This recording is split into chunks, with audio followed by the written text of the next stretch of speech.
In today's video, I'm going to teach you how to do a refund in QuickBooks Online. We're focusing on refunding a paid invoice the right way so your books stay accurate and your customer gets their money back. Before you start, make sure you're signed into your QuickBooks Online account and that you know which customer and which product or service you're refunding along with the exact amount. We'll begin by creating a credit memo. Think of the credit memo as the document that reverses what you sold. At the top of QuickBooks, select the plus new button. Under the Customers section, choose Credit Memo. Pick the customer you're refunding so the credit lands on the correct account.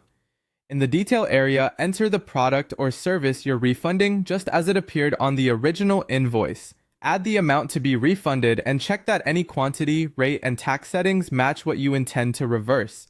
It's a good idea to use the Memo or Description field to note the reason for the refund and the related invoice number for a clean audit trail.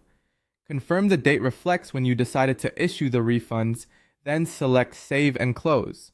At this point, the customer has a credit on their account. Next, issue the money back to the customer with a refund receipt. Again, select the plus new button and choose Refund Receipt. Select the same customer to connect this refund to the credit you just created. In the Refund From field, choose the bank account the money will come out of. This is important. It determines which cash account decreases in your books. Pick the payment method you're using to return the funds, such as cash, check, or credit card. Make sure this reflects how you actually paid them back so your records match your bank activity. Review the details for accuracy, then select Save and Close. QuickBooks will reduce the customer's balance by the credit memo and reduce your bank by the refund, keeping everything in sync.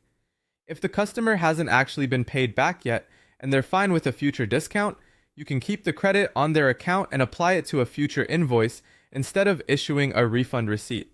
That way, the credit will reduce what they owe next time. After you save, it's smart to open the customer's profile to confirm the credit memo and refund receipt appear as expected and that their open balance is correct.